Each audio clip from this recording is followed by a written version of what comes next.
Hudson pulls up, and there it is. Atlanta ready to seal the deal. Great barrier thief. Trey, what a move! Will fire one up at the buzzer. Behind the back. Wilkins, look out. Wow!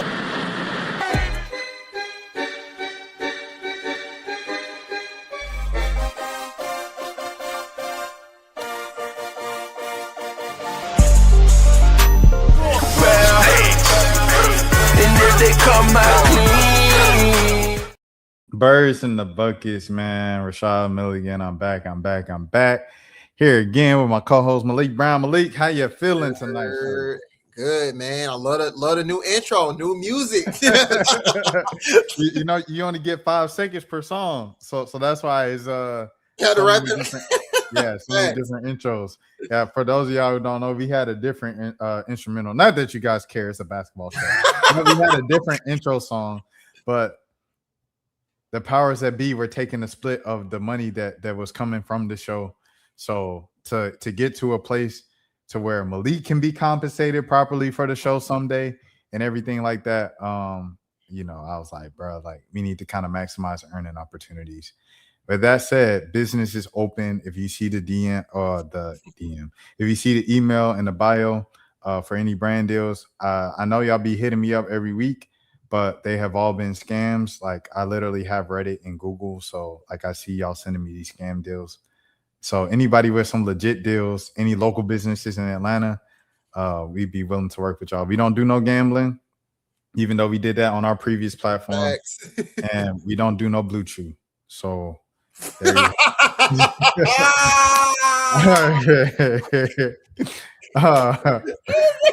All right, so I wish I could take credit for that too, but that's from Deontay Kyle. That's from Deontay Kyle.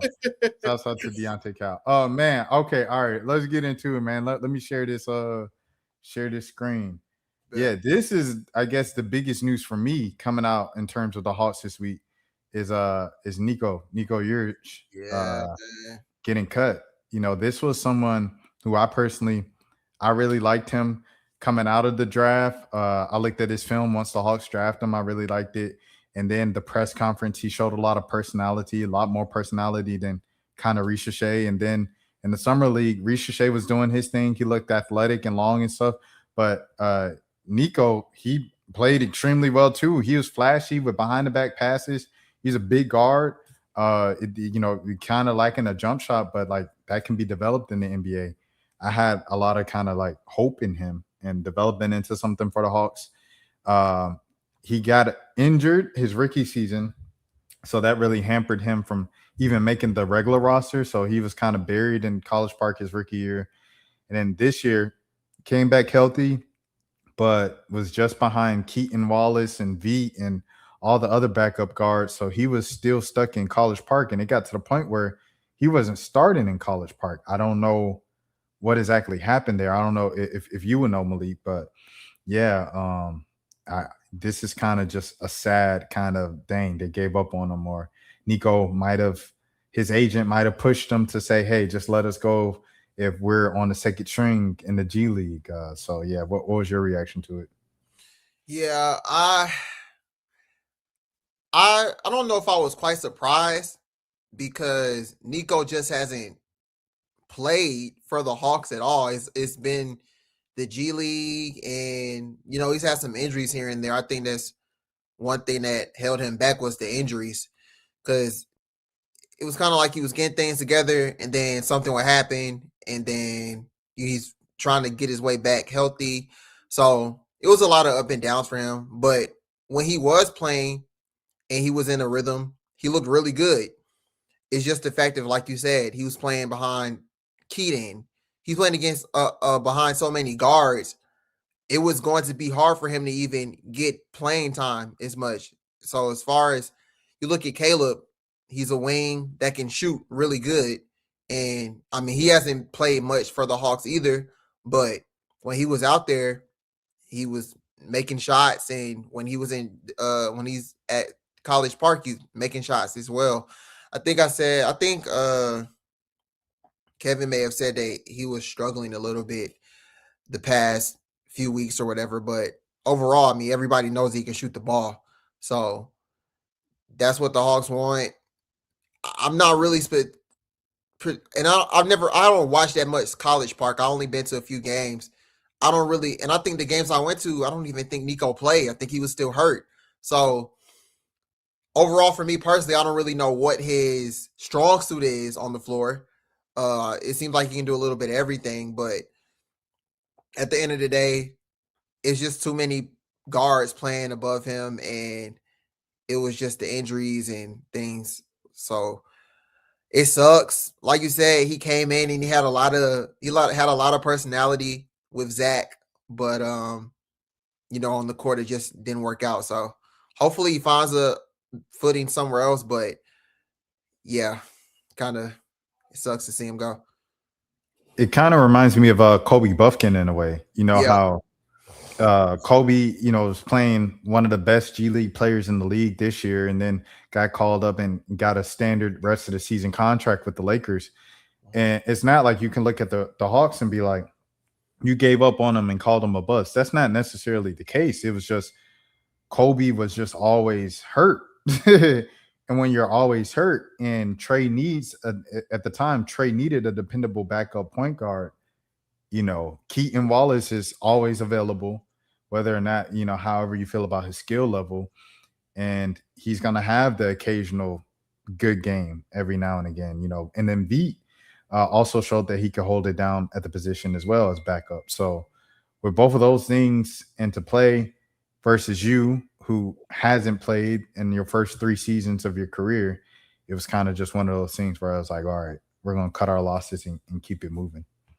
Yeah. I just looking at what the Hawks have done with the roster so far, I could see if the Hawks were in a space of, all right, we going super young, like we just finna reset or whatever, I guarantee probably get some minutes with the Hawks. But now it's like they're starting the young guys now, but at the same time, they need vets and kind of older people on the bench. So that's when you get the CJs. Corey Kispert isn't young, but he's been in the league for some years, and he has a sort of contract that, the Hawks kind of had to take. So, you got him. Then you have like the Keatons and Veets. I'm playing Keaton and Veit over Nico at this point. And then now you got Buddy, and so it's kind of hard to even see how he would get minutes because the Hawks have kind of prioritized contracts and more shooting, more vets on the bench, and kind of just rounding out, helping the younger guys that are starting. So he's just in a bad predicament. And like you said, it kind of reminds you of Kobe, how he was dealing with like he was balling, and then boom, shoulder, boom, hand or something would just always come up, and it's like, dang, all right, well, we got to start from scratch again. So like I said, it's just unfortunate kind of the things, but that's kind of just how it goes. And it sucks that it happens to the Hawks when you have these players that have shown that, okay, they could probably develop into something real good, but the timing just doesn't work out. And you see Kobe now. Kobe's balling, and I think the Lakers signed him to I felt like the Lakers may have signed him to like to a contract or something, but maybe the same thing happens for Nico. I'm not sure, but yeah. Yeah, man, it literally always comes down to fit and timing and stuff like that. And what you said was really key when you said it seems like the Hawks, or Anzi specifically, they're really keying in more so on contracts over talent and developing talent and keeping people within the system and stuff like that. And I think that's just Anzi just pretty much admitting like this group did not work and I'm blowing it up. And I don't care about blowing it up. This is the first season in a long time, probably since before Trey was drafted, that the Hawks have just kind of blown everything up. like all at once. The most turnaround, where half the team that was there, they aren't there anymore. You know what I'm saying? In the middle of the season. Here it is, by the way. Yeah. The Lakers are signing Kobe Buffkin to a 2-year deal with the team option through the 2026-2027 season. So that means that, he's on the team officially now, and he could play for them. He'll be eligible in the playoffs and stuff like that. So congrats to Kobe. And hopefully Nico finds that type of spot for him. It seems like Brooklyn would be that place where they kind of accepting those type of guys. I know Yegor. Yeah, like his name is spelled Igor, but his name is Yegor. Like Yegor Denham, he's hooping for them this season. And I don't know, I feel like Nico is kind of like in that same ballpark. I know that might sound kind of crazy that they're just both Europeans and I do that, but it does seem like he's in that wheelhouse of what Yegor's doing right up there for Brooklyn. So we'll see what happens with that. Yeah, man. But that's the interesting thing that you said, like just outright. It looks like Anzi's prioritizing contracts over the current players and seeing what this group can do. How do you feel about that method? I mean, like you said, it's at this point, it's obvious that he, like you said, this season is probably the most turnaround they've had as far as just dealing players and getting like these vets or whatever they're trying to get back for the financial flexibility and the picks and everything. I mean, this is more of what I think Ansi is. This is his game plan.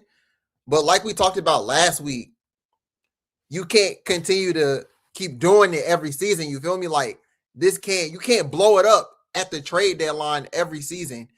At some point, you gotta hit big on something, or you gotta have some type of stability moving forward for the next 2, 3, 4 years. Like we all know that Jalen's probably going to be here for a long time. Dyson's going to be here for a long time. And after that, you really don't know. I mean, Zach, you would think so, but you don't know because Ansi didn't draft any of these guys. He drafted Asa and he got the first pick. So anything after that, honestly is up on the table. And I mean, I say Jalen's safe because it's obvious. I feel like he is safe. Oh, him, Dyson, and Nikhil. I think those are like the 3 safest. I mean, because he signed Jalen. No. He signed Dyson to the extension. He signed Nikhil in free agency. And Jalen's kind of just the cornerstone of the team now. I don't think he really has any ties to any other players on the team.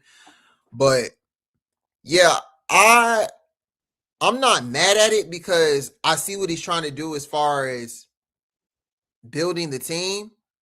But like we talked about, it's gonna have to get to a point where you can't keep doing it because you want to see results at the end of the day. You can't just keep doing the same thing and saying the same thing as well. Like, yeah, we get what you're trying to do, but folks want to win, you know? So that's kind of my take on it. I see what he's doing, and I see there is a plan. That's a good thing to know that there looks to be a plan, but you can't keep this plan going for however long. Yeah. We kind of went pretty much the serious route to start off the show this week. We usually go kind of like the lighter route and stuff. And I only say that because you were talking about cap flexibility and everything like that, and like, oh, they have money and they're creating money, and obviously the most viral thing this week is the most viral thing this week. So someone was like, yo, what's going on with NBA media? Like, if this was Bron saying this in 2016 on camera, it would be like leading every talk show for the next week. Right. Like they said, these new players don't have any emotion. And then Andre G, shout out Andre G, he responded and he was just like, I think more people are kind of like still trying to digest the fact that their favorite sport and their favorite league has become a playground and like a welcoming spot for Zionism. It's just a lot of stuff going on, but in the midst of that, like, yeah, I guess I'll let's give the people what they want, man. Nah, facts. Let's just do it. Let's just do it. What did you think when you first saw the video, man? What did you think when you first saw the video? When I first saw the video, I genuinely think I said, no. When I first saw the video, I didn't know what he said. Then, of course, you get the transcribers and everything, and you start. They said they typed it. I said, all right, let me listen again. I said, oh, he really said that. And so he said the first part, and then I didn't hear what he said in the middle, but at the end, I know for sure he said something about Kuminga. So I said, okay, I get the first part. He said something about Kuminga. What did he say in the middle? Folks is already like, man, no, he ain't talking about coming to Atlanta. He ain't talking about coming home or he talking about going home to Minnesota or going home so he can. Why in the world would this man say, I want to come home, then talk about how the Hawks have so many wings, and then mention Kuminga, and he not talking about anything related to the Hawks or him trying to come home or whatever? Somebody got to make sense. Somebody got to make that make sense for me. He literally telling y'all, in broad daylight, he telling y'all, I want to come home. Y'all got so many wings, and I like Kuminga. Bro, Ant do not care, bro. Ant does not care about nothing. Like he said that in front of like mad cameras around him, like knowing the generation he's in. Like he knew that was gonna be like they on the same team. He could have waited to say that in the locker room. Like the cameras is in the locker room before the game, and I think they're probably they were there this year in between the other games. Facts. But like the camera's probably not there after the game. Facts. He could have said that to him, or better yet, he could have waited till they left the arena and just called him or texted him this stuff. He said it right there on the court in front of everybody, all them social media people, all those media members. And the only thing he did was this, bro. All weekend, just like he always does, he's been wearing A hats, pointing to the A hat, making a point to say the A. In a press conference, he talking about who from the city and who not from the city. He talking about Jaylen Brown. He shouted out Jaylen Brown 5 times. He went straight to 2 Chainz and said, "Yeah, this from the city." He throwing out the A. He doing all, and he stayed around Jaylen the whole time. Let me tell you my first response to it. My first response to it was, "This joker just talking."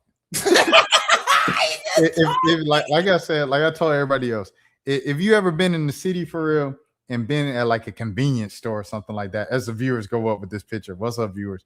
If you've ever been in the city in a convenience store or something like that, and you ever have a random like native from the city of Atlanta just come up to you, just start talking, like they ain't even talking about nothing, they just talking, like that's Anthony Edwards. Like he is literally a product of Atlanta. Like he represents Atlanta to the T. If you're talking about city people and city residents and stuff like that, so I took it with a grain of salt. Like Joker just talking, like any other Atlanta dude. But as I looked at it and saw the other clips of him talking to Jaylen and in the tunnel before they hit I'm like, bruh, this is. I don't know, man. Maybe I'm just delusional. And Ant's, what I'm saying, charm or whatever you want to call it.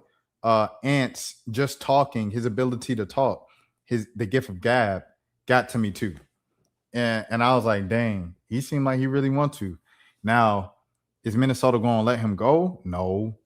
Even with the trade request, it ain't happening, buddy. Like what they call $1 million slave, right? You are locked in into your player option. Player option is 2029, like they say in NBA years. That's like dog years, 3 years. You got to look at just the Hawks this season, as we said. Who would have thought Trae Young, Kristaps Porzingis, and half the team would be gone right now? Like Luke Kennard, Porzingis, and like not even. They got traded in the same trade for Anthony Davis. They got traded in 3 separate trades to 3 separate teams. Like, I don't think anybody saw that coming to 3 separate teams and stuff like that. So it's like, and people didn't see Nikhil being 20-point scorer and Trae Young being going, like, no one saw that coming. So it's like, if that just happened in one half of a season, just imagine that times 6. And that's the 3 years that the Hawks will have to wait for Ant to be available, actually. Unless he just went full Ja Wick, did something like extremely damaging to his PR image and stuff like that on, like I said, like Ja Morant. And then he could, force his way out via trade request. But other than that, they're not about to honor no trade request before that 2029. Nah, that's dead. That's dead. Nah, they're however long he locked in with them now, that's however long he's staying. And everybody know if just the way this Timberwolves are set up and how they played the past few years, I seriously can't see him just, man, I'm trying to get out of here. And literally the only place that he want to go is Atlanta. Like, that's just that would be so crazy to me, because when you look at what Minnesota's done the past 3 years versus what the Hawks have done for the past 3 years, granted, Nikhil wanted to come to Atlanta, but he's not a superstar like Ant is. So it takes a little bit more for those things to kind of materialize. Like, so I don't know if it does happen, it'll be years down the line, literally years down the line. I think Grant said in our group chat, he not giving up no super max, bro. Like, he gonna probably get his money first, and then he gonna do what he want to do. He can come home or whatever. But I do want to shout out. I want to shout out the Hawks admin, because I don't know if they knew what they were. I don't know if they knew what that moment was, and they probably wasn't. They probably didn't hear it. 100%, Malik. Because usually with those moments, they have it muted and then put some like license free music over on top of it. Facts. Especially if it's the main NBA page. This is the first time I heard the raw audio, and they said hometown. Yes. They knew what they was doing when they uploaded. And let the whole video roll. Let's show Dodge MMA some love. Show some love to the chat. So the Hornets are currently they got it all the way up to 9-1 in the last 10 games. Only 3 games under 500. Franz Wagner just shut it down for the season, so they might drop some. Yeah, I definitely see the Hornets, because the Hornets have the Hawks number if they see them in the play-in, and they could probably beat the Heat too. And the Magic are hampered. So yeah, I see the Hornets making the playoffs. Okay, let's go back to the if you want to answer, Malik, go ahead and answer it right. I think the way it looks now, the Hornets have a good chance of making the playoffs. So yeah, first time in a long time. Yeah. For first playing since they faced the Hawks with Borrego as the coach. Yep. But back to this. Yeah. So how do you feel about the Hawks social media doing that on purpose? Hey man, shout out Corey. I don't know if it was Corey for real. Hey Corey, I don't know if it was you for real, my boy. Well, shout out to you. Corey, it's crazy for y'all that don't know. We break it down to you like this of who Corey is and why he Birds and Buckets. We originally were on the Atlanta Sports Unlimited channel. On Atlanta Sports Unlimited, Corey was also on there making videos about the United, right? I think so. It was either the United or the Hawk. Yeah. And so he would do it on the same network that Birds and Buckets was under. Corey now works for Hawk Social, and he has for the past several years now. It's not a new thing. He's been working. So that's where the shout out of Corey, like he actually tied to this show. No, facts. But yeah, it just looking at the video, I just felt like it was weird, because that video could have been cut short maybe 10-15 seconds, because it was just a straight up, it was just this. Literally, whoever had the camera was just doing this. It wasn't an edited video. It was just straight up raw footage. and you couldn't really hear anybody except Ant and Jalen for real. I mean, you could barely hear Jalen. All you heard was Ant.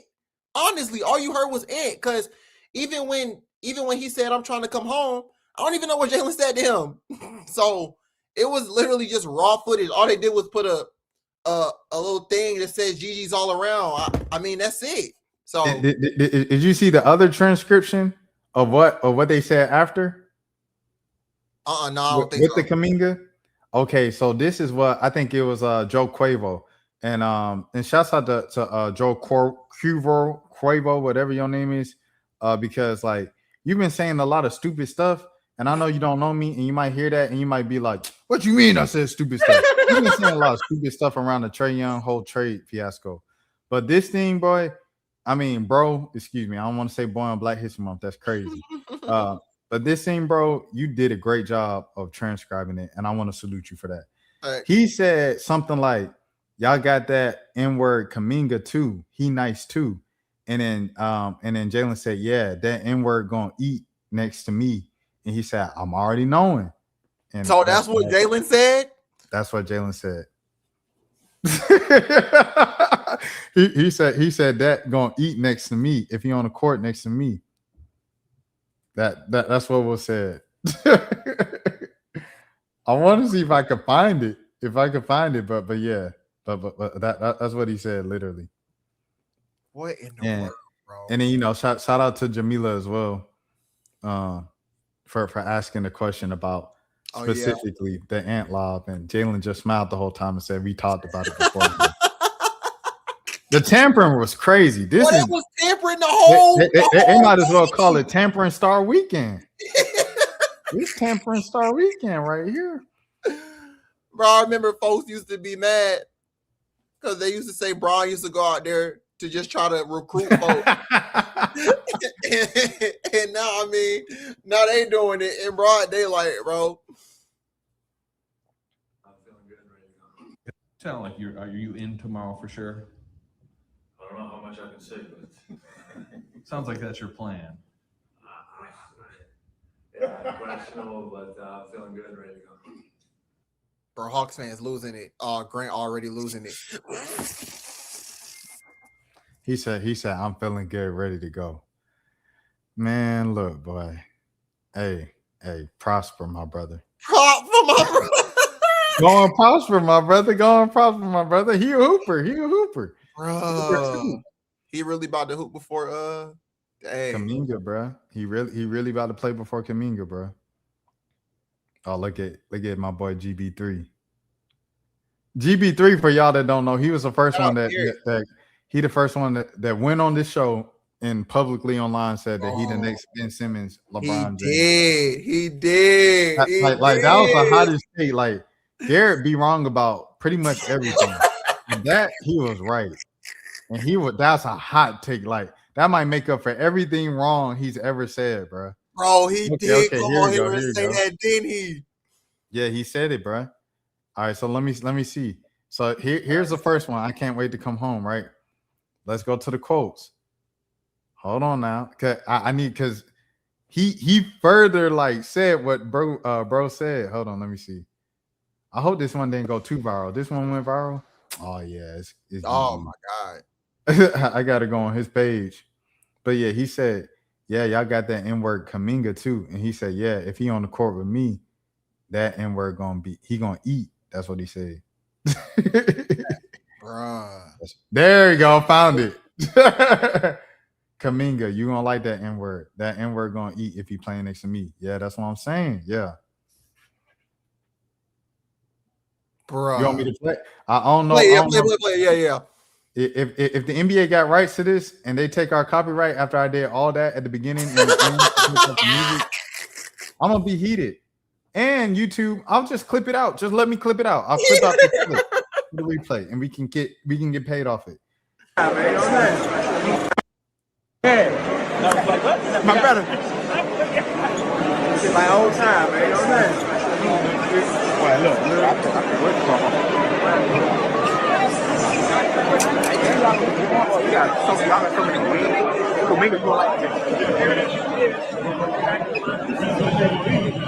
Yeah, that's what I'm saying. Yeah. That Bruh, is what hold he up. said. Did the Hawks ever delete this video? Bruh. No, bro. Wait, hold on. Let me go to the because they probably got a talking to from like wrestler and them, bro. They had to. There's no way the Hawks still got this video up, Because the bro. video went viral, bro. The video went Yes. viral. Like everybody was talking about it. Like the oh man, the what you call fans was sick, bro. The Minnesota fans, oh, they were sick, bro.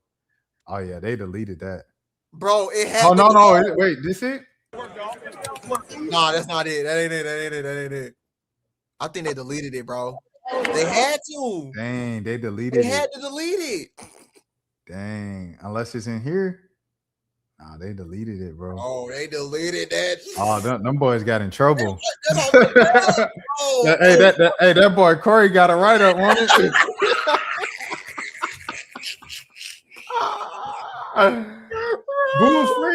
Boo's free. K-Boo. Oh wait, hold on, man. Hold on, man. Hey, I just did Lil Yachty too, bro. Hey, Yachty, if you let Caribou go, man, I apologize right now, dog. Oh, that's why he's saying Boo's free. He here. Let's go. The Booski's free, man. Real rap back. What is we talking about, man? Mr. Thanksgiving, DJ Drama. What is we talking about? Hey, man. Hey, Lil Yachty, I apologize for all the names I called you. I'm glad that y'all got this settled out before Concrete Volume 2 goes on. Best of luck to you, my brother. I didn't like the way that things dragged out. I didn't like the way that you dragged my sister's name through the mud as a black sister and as a black brother. However, I'm glad that y'all got the business settled out before the tape drop, because we ain't need no dirty hands going into this new tape. You know what I'm saying? Now I can listen to both y'all's music. I think Caribou gonna drop one of the hardest mixtapes of the year. Let's get back to the Hawks. Okay, cool. Dang, Caribou free, man. Dang, that's some good. Like, because I seen him put that, and I didn't know if he meant to put an R, but he Lame Shaquille did it twice. He did it twice. So I said, oh, he talking about Caribou. Bro, that's crazy. Caribou finally free, man. Man, hold on. Let me put the, come on, man. I got to do it for the one time.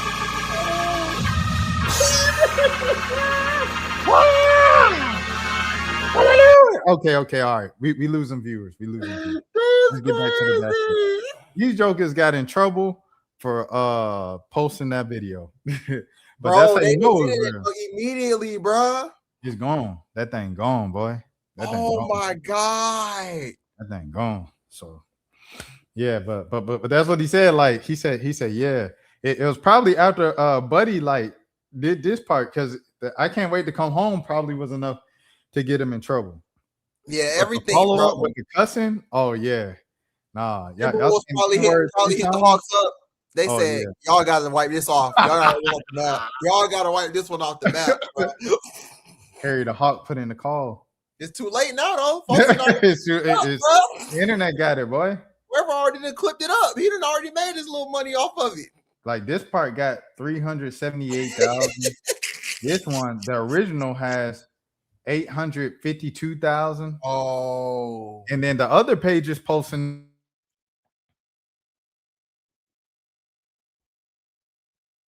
I know the other page is posting it. One of them have to have a million, but like they said, like back in the day, this would have been posted. I mean, talked about on TV. I don't even think anybody. They talked about they complained about Kawhi Leonard playing hard in the All-Star game before I seen talk about this. Facts. 1.2 mil. The only people I seen talk about it, bro, is Jeff Teague, and they didn't even talk about it that much. Dang. That, bruh. This, I don't know. I don't know if I've ever seen this happen in broad daylight, though, bro. Like, I know Bron be having conversations where he do this all the time. Yeah, what they do? What they do? He trying to come back. He trying to do this. But you can't hear him. Yeah, you can hear their conversation word for word, bro. Like, It's in broad daylight though. Bruh, Gilbert Arenas, he really switched up my whole perspective on a lot of this stuff. He said, like after the games, when the little kids be running up to their parents and like the players pick them up and they carry them around and they take them to the press conference and stuff. He said that makes it look like they're good dads and good parents. But in reality, that's the only time they get to see the kids during the season because they constantly on the road, constantly at the games and stuff like that. So this moment might have been like one of the last chance for real that they had to like kind of talk in person. Because they already played them in Minnesota and they played them in Atlanta. So they're not going to see them for the rest of the season. Yeah. Plus, once they exit the locker rooms, Ant got a whole entourage. He got about 15 people from Atlanta. And Jalen got his whole family at the game. Because they from, well, they're not from, but, Kobe went to UCLA and USC. So, I mean, they were going to go their separate ways. I say all that to say. Yeah. No, this is probably one of their last chances in person to talk about this. And bro, shout out the Hawks admin for being nosy, bro. Man, bro. Whoever took that video, bro, y'all did y'all number this weekend, bro. That was great. That was great. I'm talking about we ain't have no content with the camera as they talking though, but they don't know. I know they don't know what they saying. They knew what they were saying when they uploaded it. It's Twitter. You gotta listen to it before you upload it. Post it, right. It could be cussing, and if they cussing, then you getting in trouble. Yeah, because he already said 5 words off rip. Yeah. Nah, that was crazy. He said, nah, that N-word gonna eat if I'm on the show. I said, Jalen, you a little too light to be talking like this, my boy. You a little too light to be talking like this. Hey, I really want to know if anybody from the Hawks asked Jalen what he really said to him when they practiced today. It's like, hey, what he say to you? What he say to you in that video? Bro, you know that man CJ was down here, bro. Oh, for Mardi Gras? Yeah, CJ was down here for Mardi Gras, bro. CJ was here. Who else? Najee Marshall. All the former Pelicans came back. And then Eve Missy was out there too. He was out there at Tulane. That's crazy. I saw Kalani was out there. Kalani Brown was out there. Jamar Chase was out there in like a little disguise or whatever. So it was definitely thick this year. But I just thought that was interesting of CJ being out there or whatever during his time off. But hey, I mean, where would you rather go? Would you rather go to a beach that you're probably going to go to in the off season anyway? Or would you rather just go back to your old home, get some, stack some good points with the old friends and stuff like that, and have a good time in the States? It's cheaper to go. You probably still got a crib out here, to be honest. Yeah, that's true. Yeah. Oh, yeah. But back at practice today. So everybody went back to practice today in the league? Yeah, everybody practiced, yeah. Because, bro, did you see the video they had of KD? No. Oh, yeah. Where you talked about, dang, the break ain't that long. I mean, it's long in terms of games, but like in terms of like going to work, it's not that long. That's only 2 days if you make the All-Star game. Did you see the Dwayne Wade video of what he thought they should do with what he think they should do with the All-Star game? No, what way he said? He said they should treat it like the Pro Bowl in the NFL. So like have the All-Star stuff at the end of the season. And so he said All-Star, like the All-Star festivities, and like in between that, you do the draft lottery, and then after all the All-Star stuff, then the play-in starts, and then you rock out for the rest of the season, playoffs, finals, all that. Instead of having it in the middle of the season, because he was like, it doesn't feel like a break in the middle of the season. It would feel more like a break if you do it at the end of the season. And then everybody get to go out and do whatever they need to. If you're not in the play-in or playoffs, then whatever. But I guess he was saying you get more of a break if you do it at the end of the season. It's a break if you don't make the All-Star team. See, Wade got a skewed perspective because he always made the All-Star team. Only 16 players made the team. if you Rising Stars, you play Friday night and you could leave after that for the rest of the weekend. Yeah. And then if you Saturday night and you might be like Giannis's brother or something like that, you might show up Saturday night and then stay on Sunday to watch your brother. Yeah. But other than that, it's only 16 players that make the All-Star. Like it's 24 players that make the All-Star team out of 250 players in the league. So most people actually do have a week-long break. Yeah. You know what I'm saying? So Wade, he been complaining about the All-Star game for a minute because I remember he was saying when everybody was saying y'all ain't playing hard, he said, bruh, man, when you get there, you do NBA cares, then you do media, then you take pictures, then you do media. Or he hated all the parties. That's what he said. He said, and then you do the All-Star practice. First thing in the morning after you went to the parties on Friday night. Then you do media. Then if you do the skills challenge or something like that, or the dunk contest, you do that Saturday night. Then you come back on Sunday, you go practice, shoot around, and then he said, then you do the photo shoot, the team photos, and then you got to play a game. Boy, I'm exhausted after all this. Like D-Wade said that like a year or two ago when they were talking about the competitive nature of it. That's crazy. They finally play a competitive game, and I'm not gonna lie, like the reason why I love the All-Star game growing up is because like it was a good game in the fourth quarter, but I also loved it as a kid because they threw it off the backboard themselves, like we get bounce pass alley-oops. Like the last few years, it's been nothing but like logo threes the whole time. Yeah, so that's why it hasn't been enjoyable to me. Like, yeah, Cat got 50 points one time, like, but he just threw up logo threes the whole time.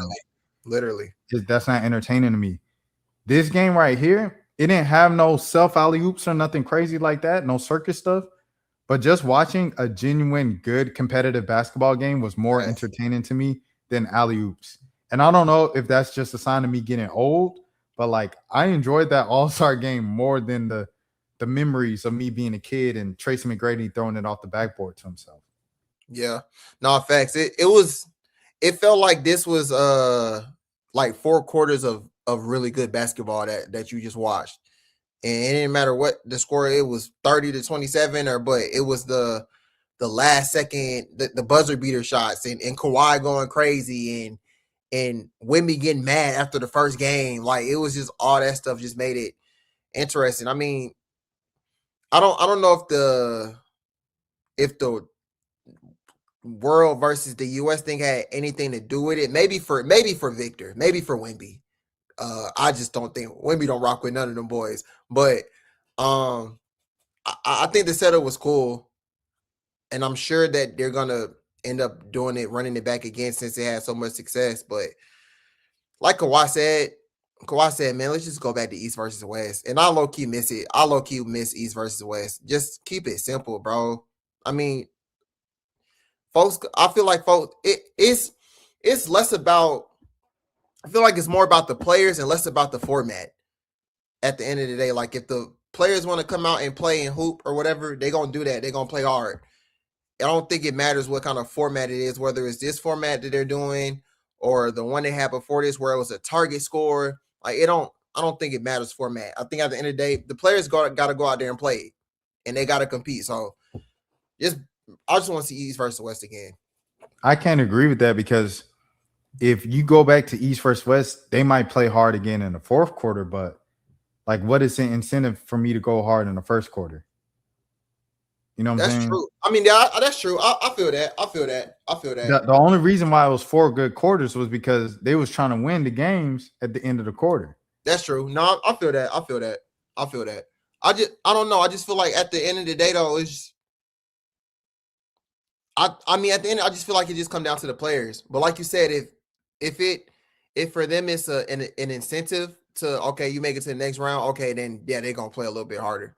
But yeah, but I mean, at the end of the day, I feel like it just comes down to what they want to do, how they gonna do it. So you think they're gonna do 1-on-1 for Saturday night, like replace shooting stars with 1-on-1? They should. I don't know if Adam Silver got that in his bag yet, though. I feel like I'm rival lapping the NBA and the WNBA right now. Like Adam Silver, like, because I don't know if you've seen that video from Tosh that was calling out the WNBA, the CBA. She said, because I don't know if she was on live or something, But she was looking at the con. She said, Kathy. She said, it's not just Kathy, y'all. It's Adam Silver too. So y'all get on Adam too. And I was like, dang, bro, like they laughing Adam Silver, bro. Facts. They like could literally just do a 1-on-1 and like a 3v3 and then the 3-point contest.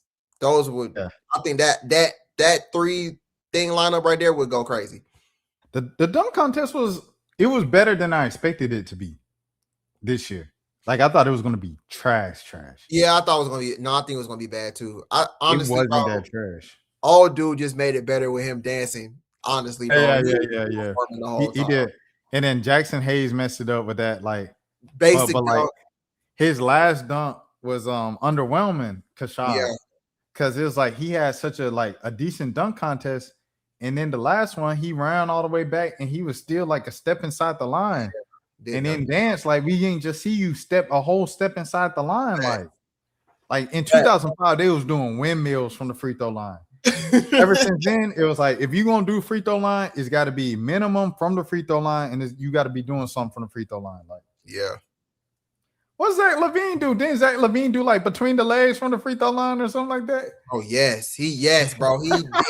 Yes, bro. Yes, bro. Shout out Zach LaVine, bro. You know his sister in the news, everything like that in the streaming world, but.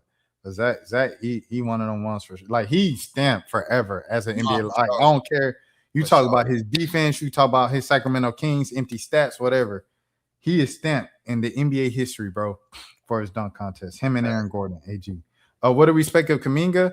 I think, if he on the floor with Jalen Johnson, that and we're going to eat.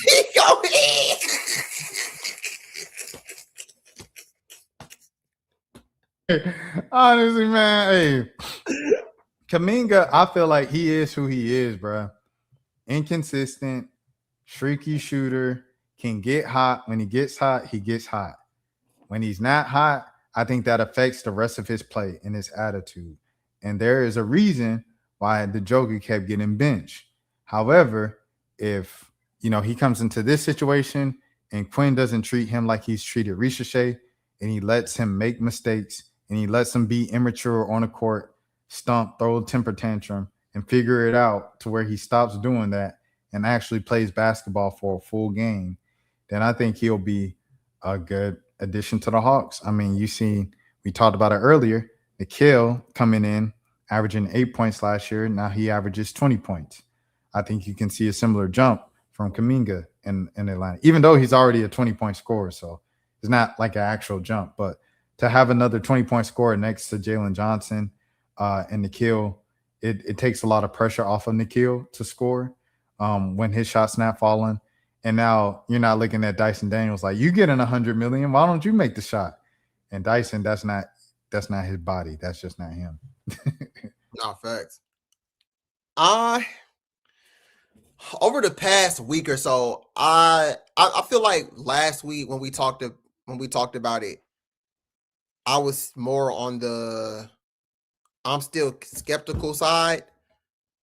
And I think as the week is going on, I am getting less and less more excited about it. And it's not, I don't know if it's more about him, but I feel like it's more about how Quinn will probably use him.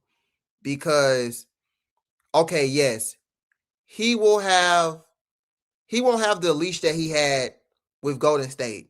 Because Steve Kerr was like, and Draymond said it too. Folks been trying to win for years now. Like, this is a winning organization. So you really don't have any leeway to kind of mess up. So once you mess up, okay, yeah, you're going to get benched or whatever. The Hawks are, of course, we all know in this phase of, getting a young talent in there, developing, whatever. So yes, in that sense, he does. But I don't know if I'm supposed to have faith in Kuminga being able to make a mistake and still play or whatever when we're seeing in broad daylight what's happening to Zach. As soon as Zach makes a mistake, he gets benched. When he does something good, he still gets benched.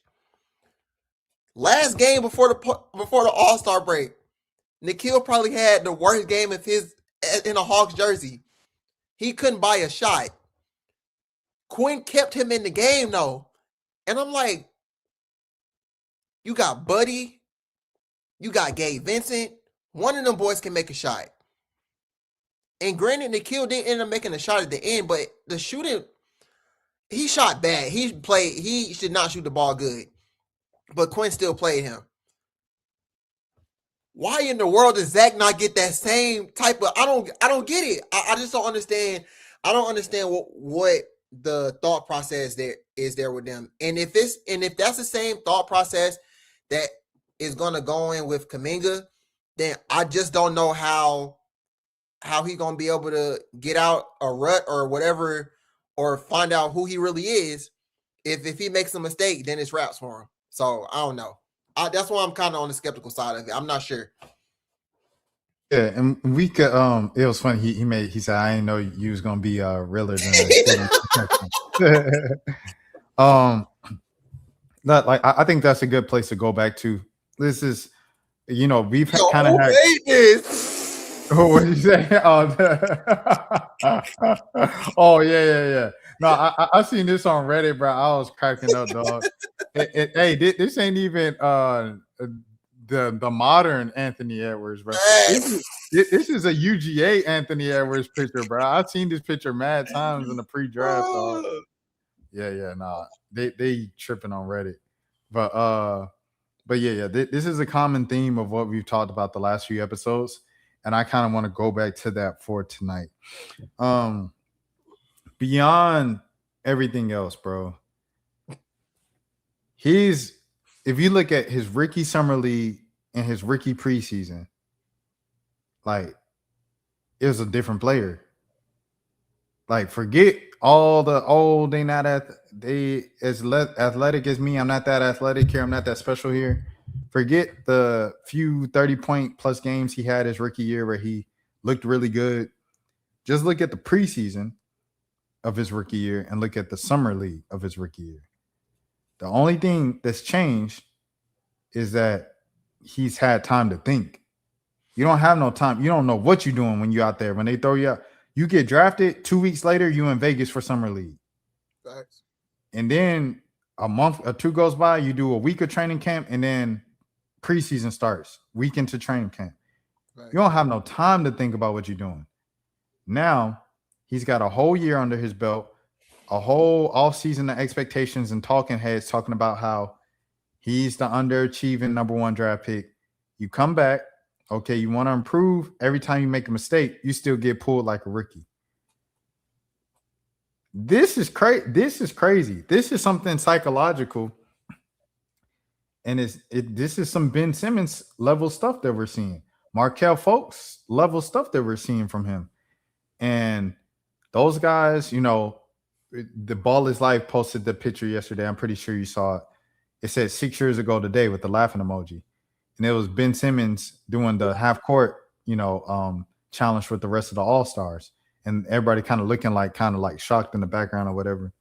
And that's why it was a viral picture. What I looked at while everybody else was laughing, I was looking at like, dang, this man was everybody else in the picture that was all-stars still in the league and still stars today. Luka, Jokic, LeBron, Giannis. And then it's like Ben Simmons, who's not even in the league. Like, yeah, he turned down the thing with the Knicks. That's the only team you heard they even offered him something. Yeah. That's crazy. He's out of the league 6 years later. This is where it's headed for Ricochet. And it's not because of his talent. It's because of his mental. And I don't know. For me, it's a sad thing to witness. And like you said, I'll hope. But now with Kuminga in the fold, I mean, that time just kind of, you don't have that much time to prove yourself or get that chance to grow into who you are. I guess, just like going based off of what you just said about Ricochet, how do you feel about kind of the future of his career? Where do you see it going? I'm still not completely out on him because he is still 20 years old. And he just, at the end of the day, he just wasn't your typical first round pick. In any other draft, he's not going number one, but it's almost like he had to go number one in this draft. So, I mean, when you put those two things in perspective, I think he still has he can still do a lot of things on the court. That he's still a lengthy forward that can shoot the ball. He's streaky, but he's shown. I kind of feel like I'm talking about Kuminga right now. This is literally why I feel like I'm talking about Kuminga. But Kuminga's older, whatever. Like he's been in the league longer, whatever. The reason I'm also high on not on Kuminga, on Zach, is I think that I honestly feel like his confidence is shot. And that has to do a lot with just how he's being played. Like I talked about, he makes a mistake, he's benched. Or if he does something good, he still gets benched. Like he's still only playing 20, 22, 23 minutes a game, and he's not hurt.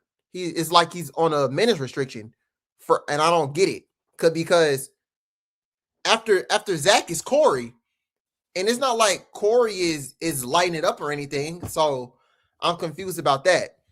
So I think his confidence is shot. You could kind of, and you don't want to put too much stock into a Rising Stars game, but bro was the only dude that didn't make a shot. He the only one that didn't score on his team. I don't know if he was the only one that probably didn't score at all that night. He went 0 for 5.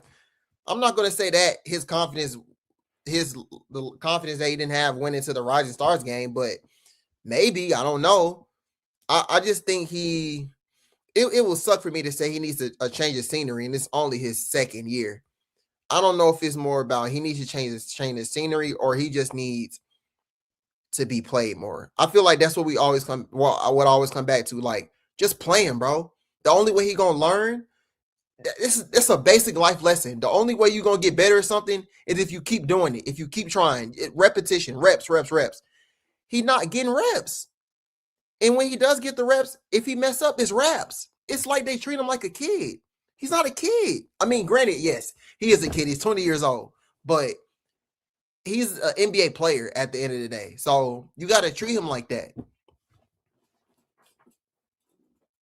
Like all this stuff that we saw him doing before he got drafted.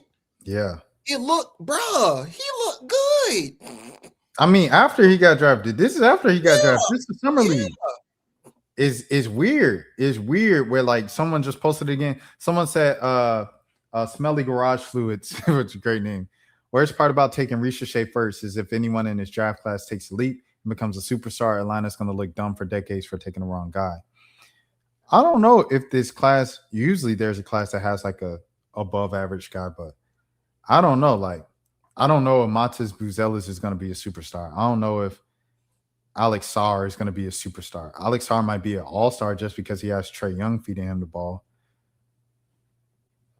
And then Stephon Castle, he just had a 40-point triple-double, which is so random. Yeah. Not gonna do. I don't think he's not gonna do that consistently. Castle, yeah, he's still buried on a team with Fox. Yeah, like he'll never outshine them, regardless how good he becomes. Like it's kind of like an OKC thing where you're like maybe Chet or J-Dub, where it's like, yeah, but you on OKC though. Yeah, right. Like I don't know if J-Dub will ever get like his kind of just due, because it'll always be like, oh, you on OKC though. Yeah. But yeah. Going back to this is just weird, bro. It's weird. Like it looks like a whole different person. Literally. And so I don't know. Let me see this clip. What's this clip? Oh my, bro. See, he's not doing that, bro. He's not doing that, bro. Come on, bro. He's not doing that, bro. Bro, and I guarantee he looked like the number 1 overall pick right there, bro. Facts. And if he does that now and it's a turnover, Quinn is getting Corey off the bench immediately. No, bro. This is what he doing now, bro. He getting the ball right here. If that little hop step, he might fumble the ball a little bit, then recover. Then he gets it back. He gonna drive. Okay, he not countering with the behind the back. He's going steal with his right hand, gonna run into the dude. And it's gonna be he gonna body him because the dude gonna have more muscle than Zach, He gonna throw it up, looking for a call. He gonna fall to the ground, no call. They're gonna run back. It's 5-on-4. That's what's gonna happen now. Yep. This counter behind the back, then the behind the back pass. Bro, that was I don't know who that is. That's clean, bro. Who is that? Clean. That's clean. And That's then the preseason, the between the legs, the first game, and the dunks he was doing, he had confidence that he was the number one pick and the best player, regardless if he said it or not out loud, because he's always been a shy guy with the media, because, I guess he's still learning English. He had that swagger of a number one pick. Yeah. So regardless of all this stuff, weak class, he had the stuff. And now he no longer has the stuff. Yeah. And so I don't know if it's Trey being gone. Like you said, remember when you posted that clip of Trey that went crazy of him talking about Trey? Oh, yeah. Maybe Trey needs to be in there. Maybe you need a vet like a CJ needs to kind of do that and say, hey, man, we believe in you. I've seen you do it before. But CJ ain't seen him do it before. CJ been here for a month. So it's like he needs somebody on the team to tell him, bro, like Jalen needs to, like Jalen said, I'm learning how to become more vocal and talk more. Tell Ricochet he could do it. Tell him you need Ricochet if you're Jalen Johnson. Yeah. Yeah. Yeah, bro. I don't know. I don't know what it's gonna take. I don't know what it's gonna take, because I remember at the beginning of the season when he was struggling, I remember saying, I was like, yeah, when Trey get back on the floor, everything gonna be easy for him. Everything gonna be easy for Dyson. And granted, the shooting for Dyson never got fixed, but he's been finding ways to be successful in other areas. But Zach has kind of just been the same. So I don't know, like you said, if he needs somebody, a vet or somebody, to kind of help him through what he's going through, because at this point it's kind of just a bunch of like it's Jalen's and Anyekas and Dyson's and Nikhil. I mean, I'm sure Nikhil can talk some motivation into him or whatever he needs. But yeah, you gotta lean on guys like CJ, but CJ really the only guy. Like, are we getting advice from Buddy Hield? I don't But Buddy Hield is the guy for confidence. Remember that play they had the opening tip and he shoot the three every time. Yeah, he is the guy to ask for confidence. I want to see because if you're gonna play Gabe Vincent, you might as well play Buddy Hield. Like, Buddy Hield cannot possibly in any world be worse than Gabe Vincent. He can't. Yeah, no, I don't understand. But Gabe come off the bench before him. I think Gabe come off the bench before him strictly because he can play a little bit more defense than him. But Gabe, I don't know. Gabe probably has made it 3 years or 2 since he's built the Hawks. But somebody's made a low light video of him missing all the shots, missing literally every shot he done took since he got to the Hawks.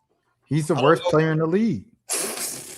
Like, Lakers fans were begging to play Bronny James more than Gabe Vincent.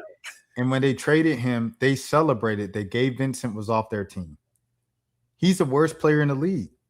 So there's no way that Buddy Hield can be worse than him in 2026. It's just no way. Somebody's got to make a shot.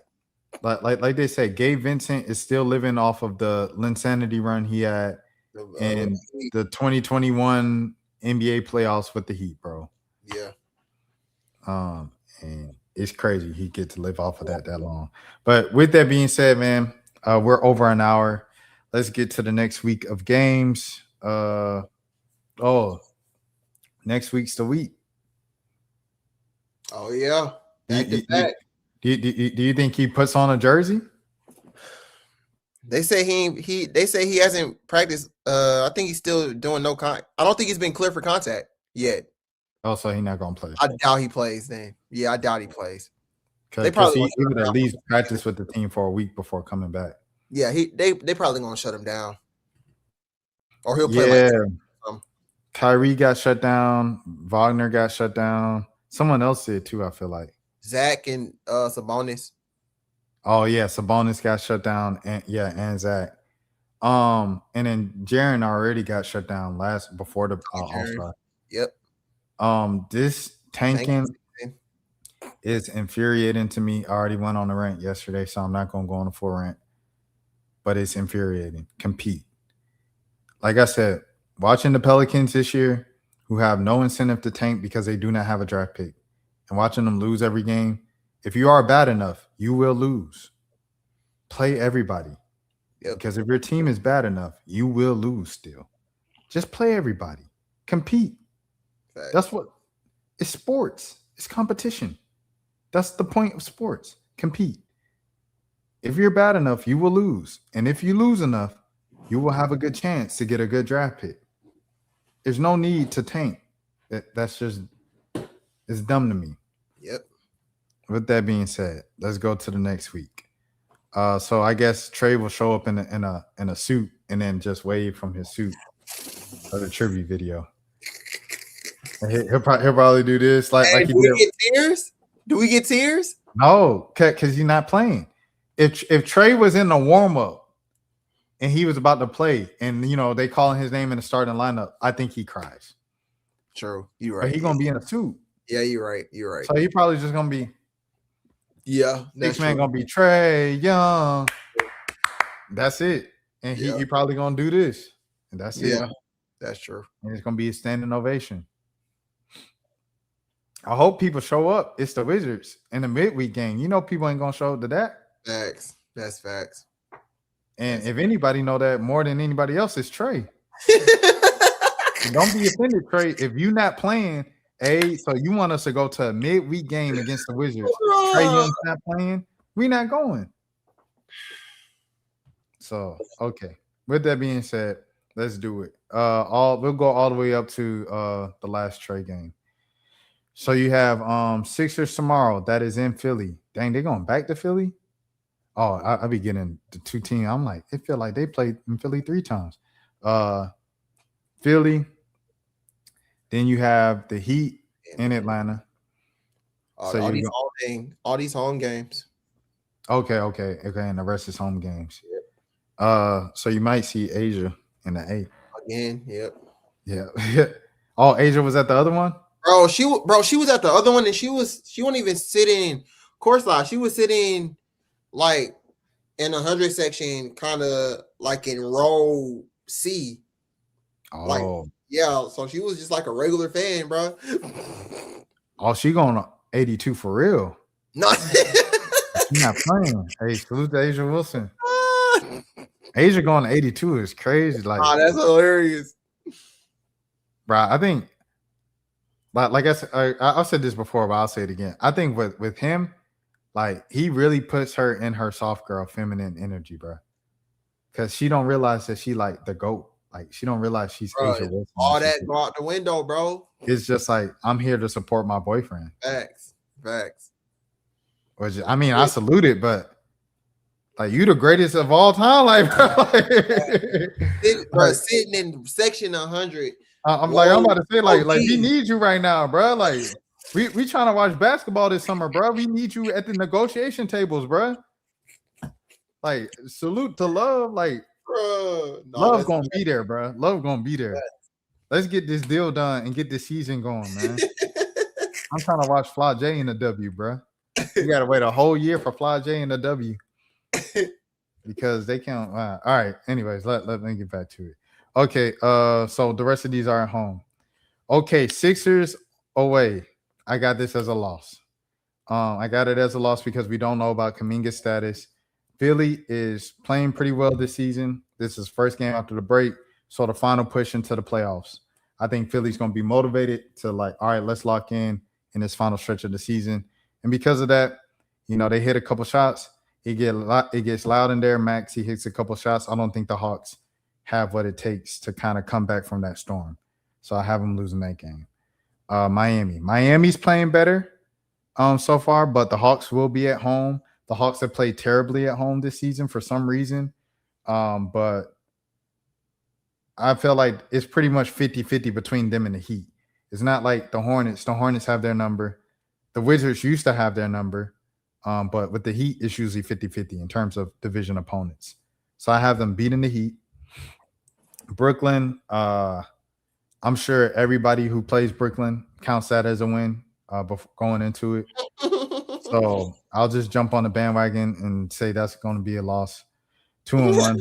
But Brooklyn has to win some of these games. So it's like, is it going to be against the Hawks? We'll see. But I got them beating Brooklyn. And then the 2 Trae Young games. This is definitely going to be a split because I don't think the Hawks have what it takes to win a back-to-back. So what you got? 3-2? So I got them losing, and then winning. Yeah, 3-2. Bet. All right. I wanna go. They win against Philly because Philly hasn't beat them this season. But if it was one game out of these 5, I think they lose. It's definitely Philly. So I will chalk the Philly game up to an L this time. The Heat, honestly, I think they win the next 4 after that. They should. They honestly should. And if they were to lose another game, I think it'll probably be against the Heat because the Nets are bad and the Wizards are bad too. But Alex Sarr is out for like the next 2 weeks, so I don't know who else they gonna. I mean, they got the trade and Bub and whatever, but I think they beat the Heat, so I'm gonna go 4-1. Yeah, you said the next 4. They should win the next 5. The next 6. Yes, they should win the next. They should go on a 6-game winning streak. Yes, we'll see. Knowing the Hawks, they will not do that. They always win. They always win. They should win. They will not do that. So the Hawks are how many games under 500 right now? 4. Are they 26-30? I'm trying to see. What the heck? Where'd the Lakers go? Right. No, you could have pressed standings in the middle. Oh, there you go. Oh, standings in the middle? Okay. Well, yeah, they 4 under 500. So if they win 6 in a row after losing to the Sixers, and that means so they will be 5 under 500, and then they win 6, so they should be 1 game over 500. Yeah. So this one run can put them 1 game over 500. Bro, this is the easiest part of the schedule they didn't had all season, bro. They still gonna fold. They're just not good. No excuses. Like there should be everybody is besides Kuminga's healthy. Y'all just had a whole break. Yeah. They're gonna find it's just the Atlanta thing, bro. They just not good. Thing, bro. That's what it is, but all right, y'all. We appreciate y'all for tuning in to another edition of Birds and Buckets. We gave y'all 13 extra minutes, man. Malik, let the people know where they can find you. Y'all can find me as always, Malik underscore Malik, ATL, Twitter, Instagram, YouTube. Just type in Malik Brown GSU. My page will come up. All right. And we will see you next week for the Trae Young. Maybe Trae Young skips the trip just so when he comes back and he plays, it could be dramatic. And it could be like, crazy. I'm playing, I'm in warm-ups. I want my tribute video while I'm playing. Knowing him, no, he will probably come out and shoot some shots. That's just to sign the thing with the fans. Literally, just for the footage, because that's what he did before he got traded. He wasn't playing, and he was still coming out shooting shots. No, did you see the vlog? Yes. He said I did it because I knew no one thought I would do it. That's what he said. He said, yeah, I did it because I knew no one thought I would go out there and do that. Oh, so yeah. Dang, that's an interesting. So you think he's gonna make the trip down to Atlanta, stay in his house? Oh, he still got the crib here. Why not? Yeah, exactly. I mean, that's what he did in LA. Yeah, why not? You're not going to Utah or nothing. Like you coming back home, basically. Okay, look. If Trae don't show up, I ain't gonna lie. Like, it might have to be a little rant on Trae if he don't show up. Trae, just show up, bro. Show up to the games. Wave to the fans. Do your tribute video. Jeez. It probably need to be another tribute video when he's actually playing, though. I'm not gonna lie. Sure, yeah, I think so too. But I don't think they'll do that. I think it'll just be one tribute video. because people on Twitter will be like, he doesn't need he didn't win anything. Well, neither did Dominique. No, y'all don't complain about that. They'll use that junk they made when he first got traded and put that joker up on the screen instead of making a new one. See, yep. And then for the new one, it'll be when he goes playing He playing. played for real. And they said Alex R. And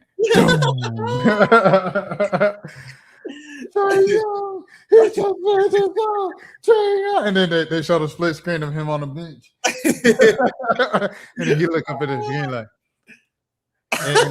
and then they cut to his dad in the crowd, and he got his AirPods, and he goes, "Oh, the funniest thing was this man LeBron and been back to Cleveland. I don't know how many times. One time he come back, this time he start tearing.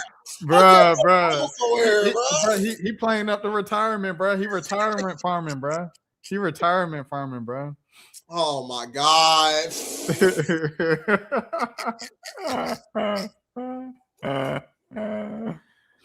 Hey man, I'm not answering that, bro.